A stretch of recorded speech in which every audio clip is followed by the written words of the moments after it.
दोस्तों, ये कहानी एक नदी के किनारे बसे जंगल की है, जहाँ का राजा शेर था। उस जंगल में और भी छोटे बड़े जानवर रहते थे, जो शेर को अपना राजा मानते थे और शेर के राज्य में बहुत खुश थे। जंगल में बहुत सारे कीमती और बड़े बड़े पेड़ थे, जिनको काटने अक्सर इंसान वहाँ आते और साथ में जानवरों का शिकार भी करते। शेर अपनी प्रजा की रक्षा करता था। शेर को देख वो सब वापस भाग जाते। एक दिन एक बिजनेसमैन की नजर उस जंगल के ऊपर पड़ती है। वो उस जंगल की कीमती लकड़ियों को देखकर लालची हो जाता है। वाह, क्या बड़े बड़े पेड़ है यार, इसका तो मार्केट में बहुत पैसा मिलेगा। हाँ सर, और मैंने तो गांव वालों के मुंह से ये भी सुना है, इसमें बहुत सारे जानवर हैं, जिनको बेचकर खूब पैसा कमा सकते हैं। बिजनेसमैन और उसका मैनेजर वहाँ से चले जाते हैं, पर वहाँ पर छिप कर बैठा खरगोश ये सारी बात सुन लेता है और जाकर भालू को बताता है। भालू चाचा, मैंने अभी दो इंसानों को बात करते सुना। वो इस जंगल को काटने और हमें बेचने की बात कर रहे थे। क्या तुमने सही से सुना है ना? हाँ भालू चाचा, वो लोग इस जंगल को काटने की बात कर रहे थे। ये तो बहुत गंभीर बात है। इंसान इस जंगल को तबाह कर देगा। सभी जानवरों को इकट्ठा करो। सभी जानवर शेर के पास इकट्ठा होते हैं। तनाव का माहौल था। बहुत सारे जानवर डरे हुए थे। सभी शेर की तरफ देख रहे थे। काका, आप ही बताइए, इस समस्या का क्या समाधान है? क्या हमें भी पलटवार के लिए तैयार रहना चाहिए? हमें बुद्धि से काम लेना होगा शेरू। उनके पास हथियार होंगे और हमारे पास कुछ भी नहीं। हमें उन्हें अलग करना होगा, फिर हम उन्हें आसानी से हरा देंगे। सभी मिलकर एक योजना बनाते हैं। अगले दिन बिजनेसमैन अपने बंदों के साथ जंगल में आता है। कुछ के हाथ में कुल्हाड़ी और कुछ के हाथ में हथियार। चलो सभी काम पर लगो। और तुम हरिया, ध्यान रखना सब पर। और मैं शिकार करता हूँ।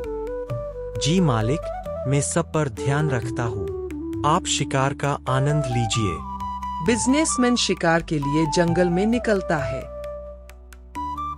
बिजनेसमैन शिकार के लिए जंगल के अंदर आता है। उसे सबसे पहले हिरन दिखता है और वो उस पे गोली चलाता है।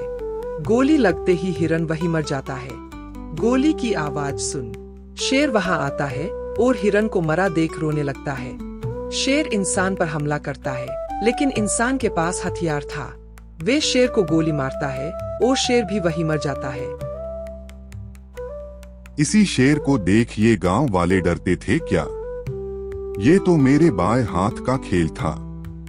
चलो अभी बाकी का काम खत्म करते हैं। शेर को मारने के बाद बिजनेसमैन अपने मजदूरों के पास जाता है। मजदूर जंगल काटने लगते हैं। दूसरी तरफ शेर के मरने की खबर सारे जंगल में फैल गई। सभी लोगों में डर का माहौल है। सभी जानवर भालू के पास इकट्ठा हुए और भालू से पूछने लगे, अब हमारा क्या होगा काका? तभी शेर के चचेरे भाई टाइगर की एंट्री होती है। मुझे देख के सब हैरान मत हो। शेरू मेरा बड़ा भाई था और इस जंगल का राजा। मैंने अपने बड़े भाई को इन इंसानों के लालच की वजह से खो दिया। मैं अपने भाई का बदला इन इंसानों से जरूर लूंगा। इस जंगल को अब मैं बचाऊंगा।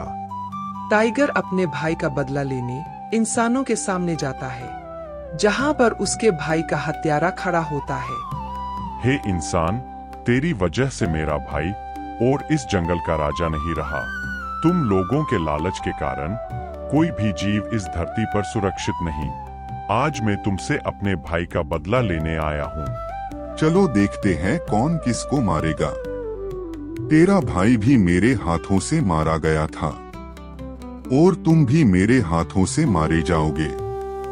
लेकिन टाइगर जब जोर से इंसान पर दहाड़ता है तो इंसान नीचे गिर जाता है और कांपने लगता है। टाइगर इंसान पर हमला करता है और इंसान को मार देता है। टाइगर अपने भाई का बदला ले लेता है।